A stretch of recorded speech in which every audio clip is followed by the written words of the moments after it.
3 true creepy camping horror stories. Animated asterisk story 1. The call from the Appalachia Gorge.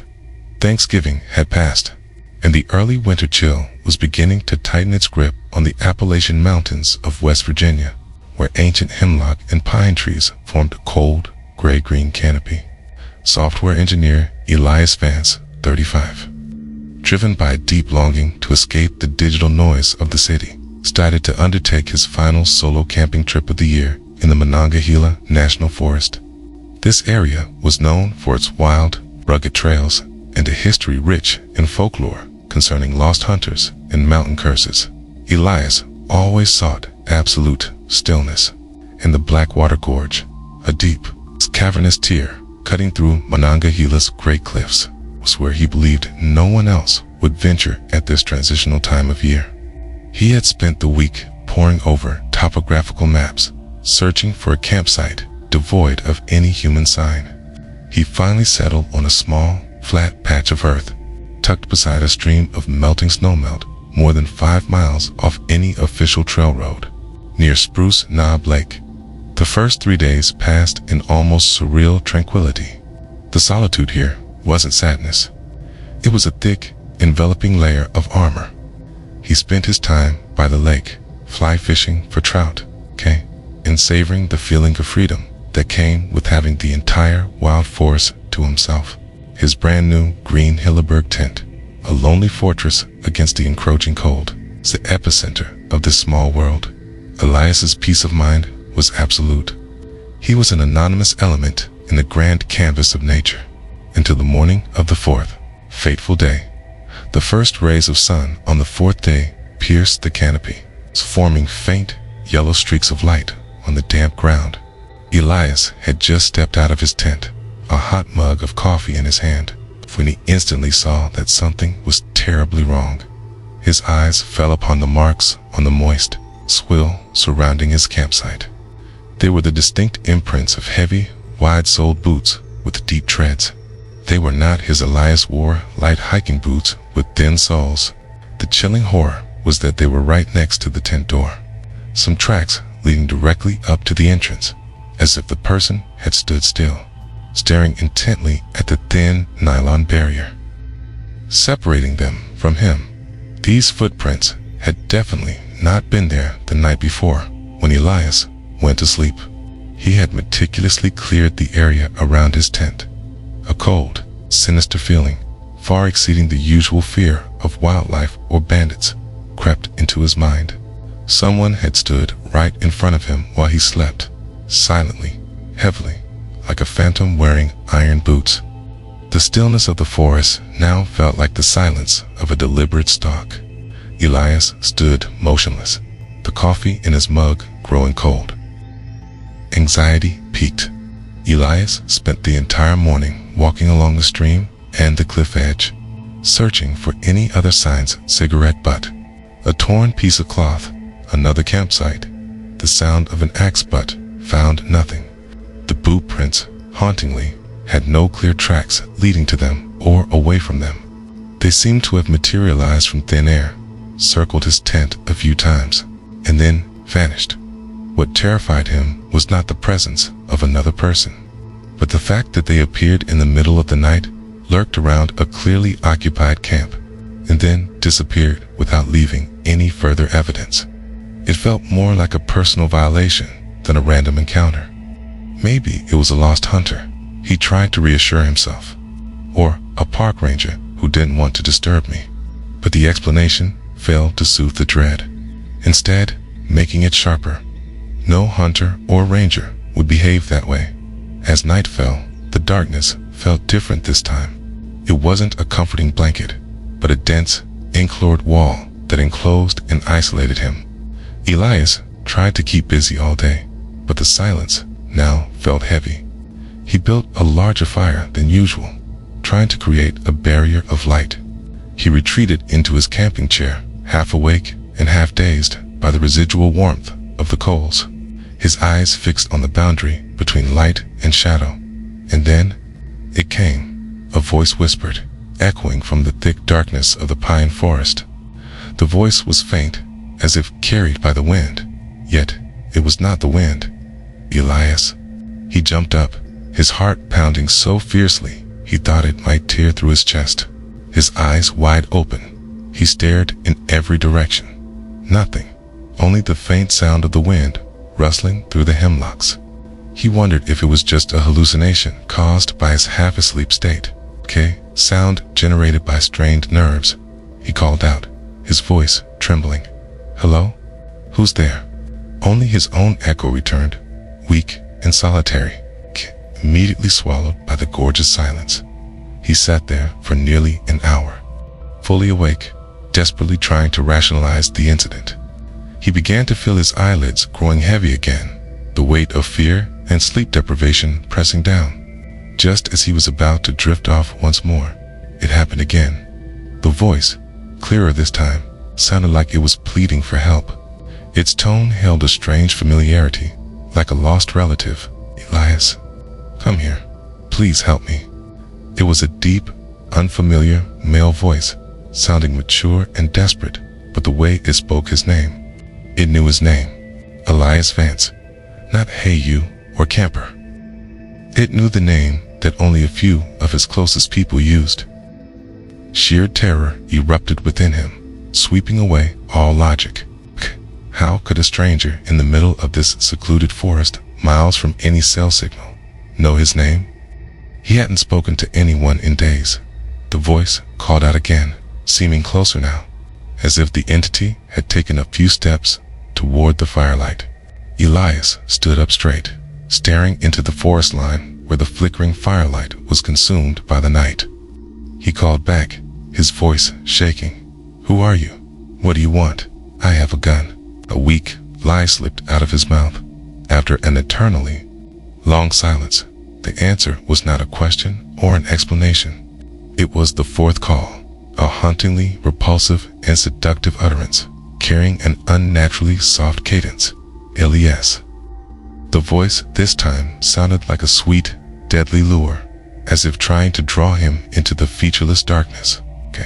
There was a hollowness, distorted timbre beneath the fake desperation, as if something without vocal cords was trying to mimic human sound. Elias took a backward step, hitting a tree trunk. He would not follow that voice. No matter how great his curiosity, his instinct screamed that it would be the last decision of his life. His entire body, every cell, screamed a single command: escape. Elias began to pack in a frantic rush. Was not the careful packing of a seasoned camper, but a chaotic stuffing. He jammed his tent, sleeping bag, everything into his backpack as he was folding the tent. The call of his name continued, not a scream, but a persistent whisper. Each time, the voice was slightly closer, shifting from the left side, then to the right side of the camp, as if the entity was circling him, studying him. Slowly and confidently, he began to hear the sound of something underfoot, the crunch of dry leaves, the snapping of twigs. They were slow, deliberate, heavy footsteps. The sound of the deep boot soles scraping the ground, heading directly toward him, toward the faint glow of the campfire. The person knew what he was doing. The person knew this forest intimately. When he finally shouldered the heavy backpack and grabbed his flashlight, Elias knew he couldn't turn it on. Light would make him a target. Plunged straight into the darkness, running in the opposite direction from the voice, letting the forest's blackness shield him through thorny pines and wet underbrush. He glanced back just once, a fleeting, haunting look. The campfire was almost out, just dying red coals. And standing right behind those embers, where light and shadow merged, was a vague, tall silhouette, indistinguishable in detail. The figure didn't move. It just stood there, its stillness more terrifying than a chase. But there was something about its stature and uncanny quality, disproportionate height and width, and a blackness that was too absolute for the night, that made his entire body tremble. Elias turned, running as fast as he could. The voice called out once more, a final, pleading sound of his name. before dissolving into total silence, swallowed by the stream's distant roar. He continued to run through the ink-black forest, hearing only the pounding of his heart and the crunch of leaves beneath his feet. He ran until he saw the faint headlights of his pickup truck parked on the old trail road. Elias had escaped. He drove off without looking back, leaving his tent and camping chair behind as a sacrifice. He knew he would never forget that silhouette and the terrifying question, how did it know his name? It wasn't a question of leaked personal data or information breach. It was a question about something ancient, something in the gorge that had been waiting for him, and it knew him as if it had been watching him all along.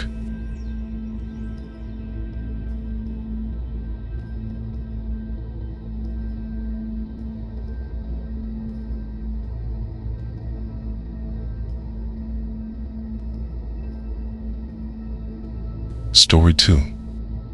The Covenant of the Olympic Woods.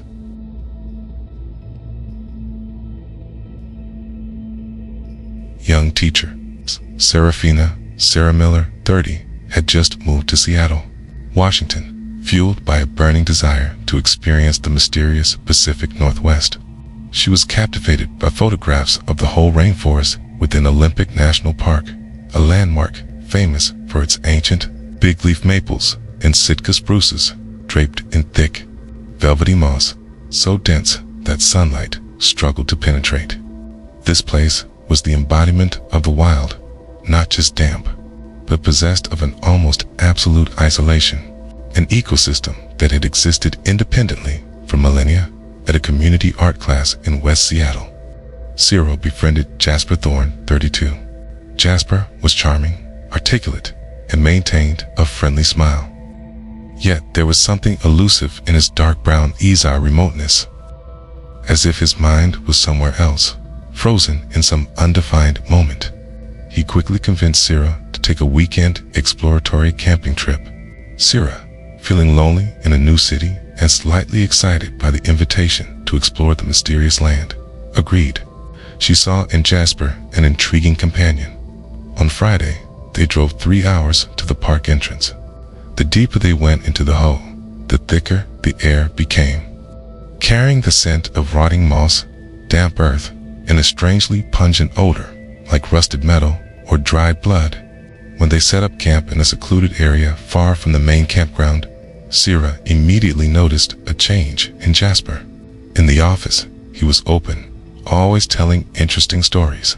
Here, he was terrifyingly silent, occasionally glancing deep into the dense forest as if searching for a sign, or perhaps waiting for an appointment. The tension began at noon.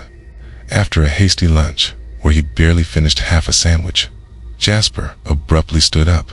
"I'll be gone for a bit," he said, his voice flat and devoid of emotion. He didn't say he was going for a walk, to the restroom, or to gather firewood. Just, "I'll be gone for a bit." The brevity and ambiguity of the statement made Sarah shiver. Sarah felt unease and concern. "Where are you going? Is everything okay? You shouldn't go alone. This forest is huge." Jasper forced a smile, one that did not reach his cold eyes, which were fixed on an invisible point behind Sarah. "It's nothing. I'll be right back." Then he walked straight into the dense forest, where light could not reach without taking a knife, water, flashlight, or any protective gear. It was not a casual stroll, but a deliberate disappearance. 15 agonizing minutes later, a period so tense that Sarah felt trapped, Jasper returned. His expression was calm, as if nothing unusual had happened. He picked up the interrupted conversation as if only seconds had passed. Sarah tried to dismiss it, thinking the isolation was making her overly sensitive. However, its ritual repeated itself twice more that afternoon. The second time, Sarah managed to follow the direction Jasper glanced before he left. She saw nothing but the darkness of moss and ferns. But this time, when he returned, Sarah noticed a horrifying detail. His jeans were slightly torn at the knee, and a small smudge of dark brown, almost black, dirt clung to his hand. Yet he seemed completely oblivious to it. The third time, when Jasper stood up, a clear look of distress crossed his face. Sierra decided to confront him directly. "Jasper, where are you going? Do you have a secret here? You are acting strangely." Jasper paused, his eyes cloudy, as if he was fighting an invisible command. He thought for an unusually long time before answering. "It's nothing. Just taking a walk." The response was completely hollow, causing Sierra's trust in him to almost crumble. It wasn't a clumsy lie. It was an absolute refusal of information. That night, both went to bed early due to physical and psychological exhaustion. Sierra lay in her sleeping bag, but the unease from the afternoon continued to churn within her. She sensed Jasper was anxious, stressed. He couldn't sleep, constantly gasping and tossing in his tent next to hers. She woke up in the middle of the night due to a strange silence, an absence of the forest's natural sounds. There were no crickets, no owls, just a perfect acoustic void. She checked her watch, 3:07 a.m. A cold premonition made her unzip her tent and look outside. Jasper's tent was unzipped and empty. There was no sleeping bag, no sign of a quick bathroom trip. His small leather satchel, which he always kept close, was also gone. She called his name a few times. "Jasper, are you out there?" But received only a chilling silence, swallowed by the black moss canopy. Sierra began to tremble. She tried to rationalize. Perhaps he had gone for a walk. But then, from deep within the darkness, a sound confirmed her worst fear. Faint whispers. It was not a monologue. She clearly heard two people talking, low voices, interspersed with incomprehensible rustling sounds like skin rubbing against itself, or dried leaves being deliberately crushed. One voice was Jasper's. The other was utterly alien, deeper, almost a guttural growl, lacking any linguistic cadence Sierra had ever heard. They were raw, primal sounds, like a negotiation, or perhaps an affirmation. "Jasper, are you there?" Sierra called louder, her voice trapped in her throat. The whispering stopped instantly. The entire forest fell into a deathly silence, more terrifying than the sound before. 30 seconds of intense stillness passed, and then Jasper slowly emerged from the darkness, where the ancient Sitka trees obscured everything. His face was pale with strain, but he tried to force a fearful, artificial smile. His eyes were unusually wide, his pupils dilated in the darkness. "Why are you awake?" he asked, his voice stiff and breathless. But his eyes weren't looking at Sierra. They looked over her shoulder, deep into her unzipped tent, as if checking to see if she had taken anything. "Who was out there? I heard you talking." To someone, Sierra asked directly, her heart pounding. "I swear I heard two voices." Jasper twitched his lip, a gesture that attempted to smile, but only resulted in a grimace. "No one. It's just, I talk in my sleep. I have that habit when I'm outdoors." Sierra shook her head. "No, that wasn't talking in your sleep. That was a conversation." "And where did you go? Where is your satchel?" Just then, a slow, decisive crunch sounded from where Jasper had just appeared. Crunch, crunch. It wasn't an animal sound, nor was it Jasper's step. It was the sound of heavy boots scraping heavily on the decaying leaf litter. The same sound of the boot prints Elias heard in Appalachia, only closer. Sierra looked straight into Jasper's eyes, now thinly veiled in panic and despair. "You're lying. Who is it?"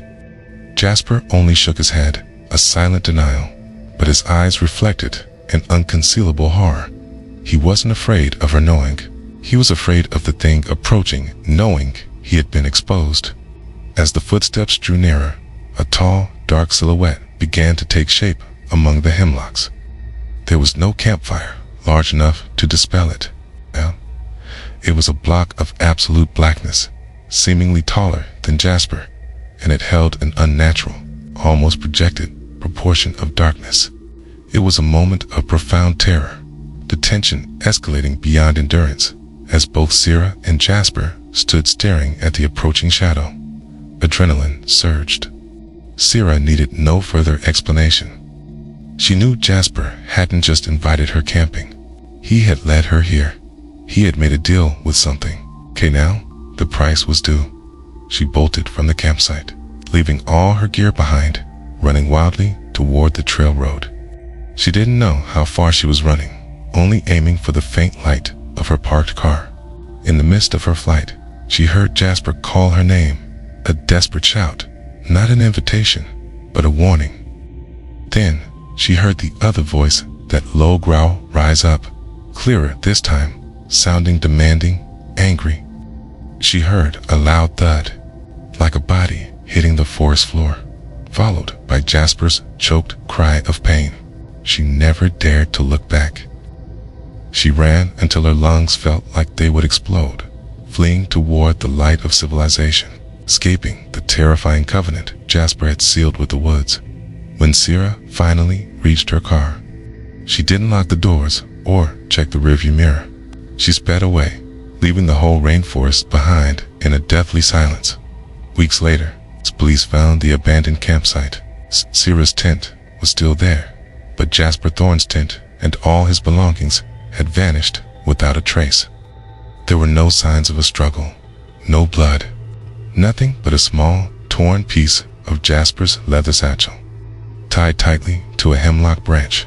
Sierra never told anyone the full story, but since that night, whenever she walked into darkness, she always had the strange sensation of heavy boots, crunching on damp earth, in a low voice whispering her name, waiting for her to fulfill the covenant of the Olympic woods.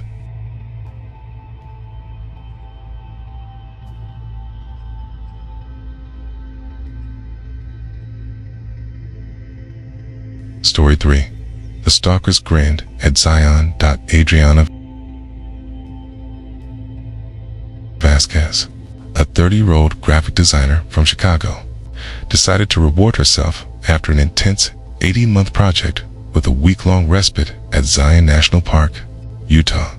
This place was a perfect antidote to the concrete hustle of her city life, a wonderland of massive red and orange sandstone cliffs, carved by wind and water over millions of years. Though she was a complete novice at true wilderness camping, Adriana planned meticulously. She didn't want to go Elin immediately, so she rented a small but cozy cabin in Springdale, just outside the park boundary, near the famous Emerald Pools Trail entrance. This was her safe base. Her plan was to spend 3 days exploring the main trails, and then challenge herself with one night of genuine, isolated camping at a remote, less trafficked area in Kalab Canyon's quieter, more rugged northern section of the park. After 2 days of exhilarating hikes, Adriana felt confident. On Tuesday afternoon, she locked up her cabin and drove to the Cola parking lot.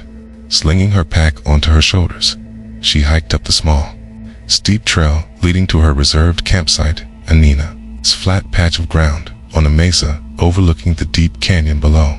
The view was spectacular.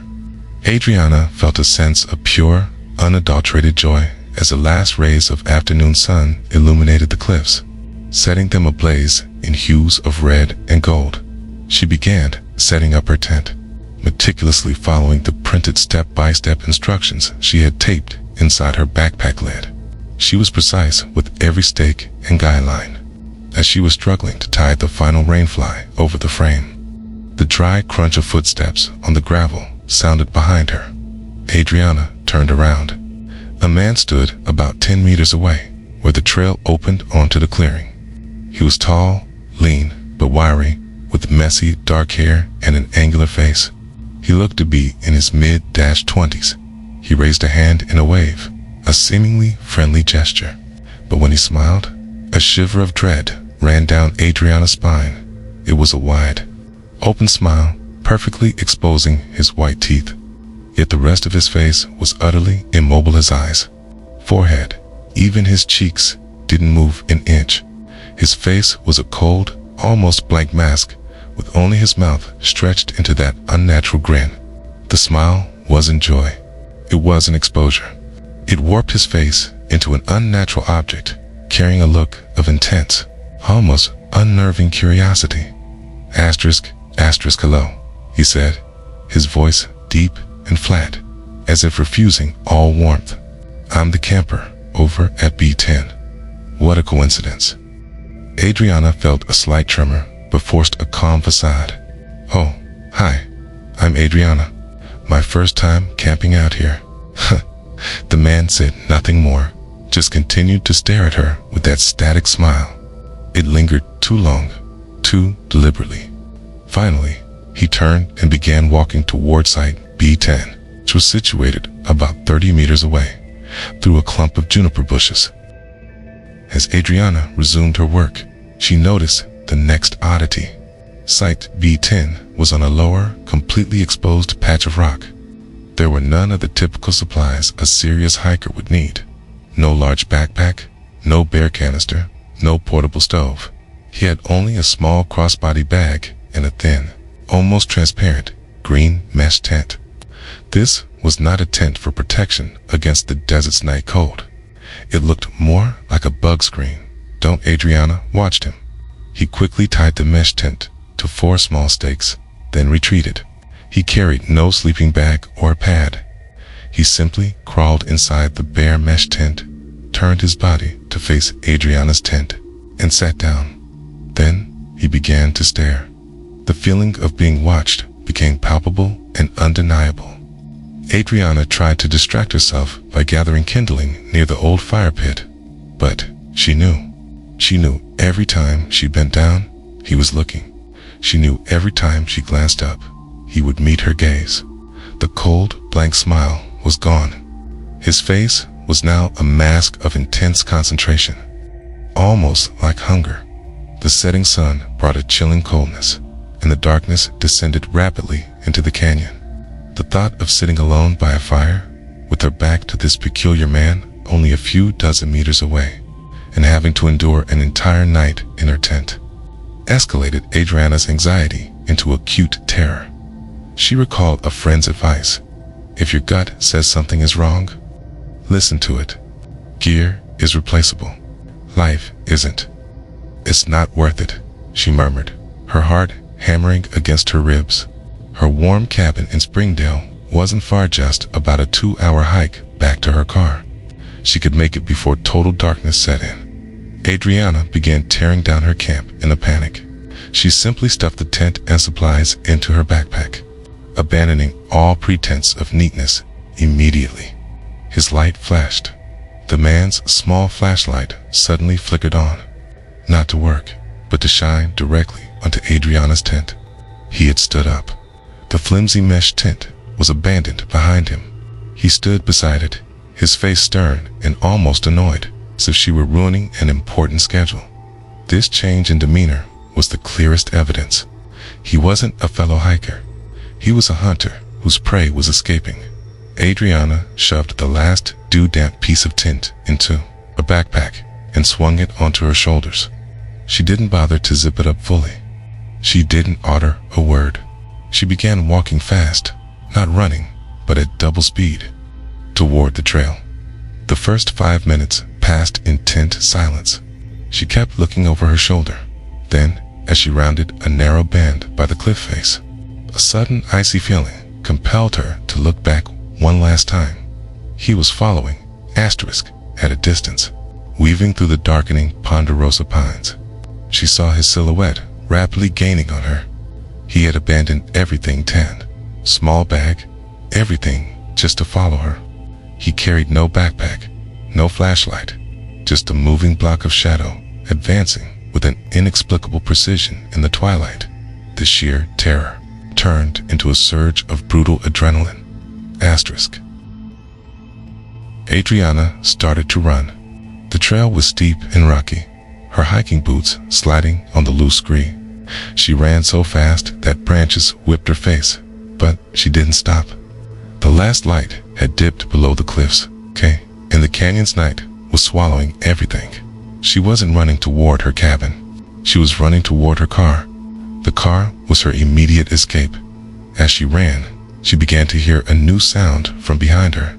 Not a sprint, but the steady, tireless rhythm of footsteps, the same dry crunch on the gravel from the beginning. He maintained the distance. Then she heard another sound, stranger and more chilling. It was a faint laugh. It wasn't the panting of someone running, but a short, repeated, almost joyful giggle. That sound told her this wasn't a robbery or a common threat. This was a game. Adriana burst into the parking lot, fumbling for her rented SUV key with trembling fingers, jumping inside and screeching out of the lot.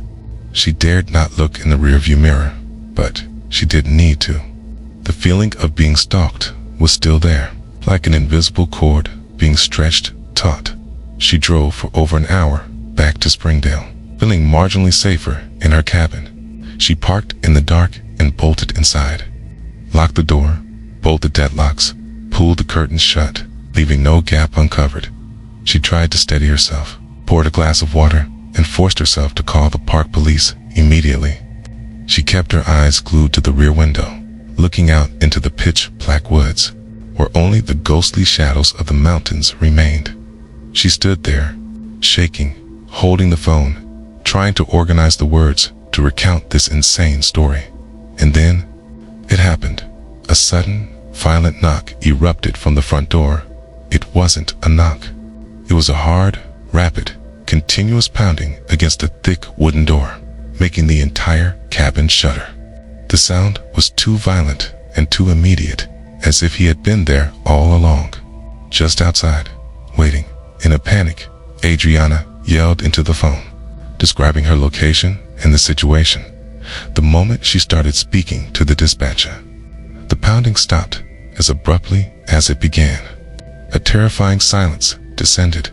She knew he was listening. He was hearing her voice, hearing her call. Then the sound of his feet began running around the cabin. It was a fast, deliberate pace on the exterior wooden deck. She heard light, continuous impact, sounds perhaps him trying to pry open one of the old windows or the back door latch. He's trying to get in. He's at the back window. Adriana whispered into the phone. The light impacts suddenly stopped. Then, sound rang out, clear and close enough to make Adriana recoil. It was the sound of his feet rapidly sprinting back into the woods, vanishing quickly. Asterisk, asterisk, it took nearly 20 minutes for the rangers and park police to arrive. They found pry marks on the rear window frame and large, deep shoe prints in the soft dirt near the door. The park police confirmed the malicious intent and commended her for fleeing them. Campsite. They searched all night, but found nothing. By the next morning, campsites A9 and B10 in Colab Canyons were completely empty. The flimsy mesh tent had vanished, leaving no trace. Adriana escaped. But she could never forget that initial smile, the static, empty grenade, the intense, predatory stare in the darkness. The majestic wilderness of Zion had become the hunting ground of an anonymous stalker, a ghost of the red cliffs, and she had narrowly escaped becoming part of his game. And whenever she remembers it, she wonders, was that smile one of pleasure or one of disappointment at the interrupted hunt?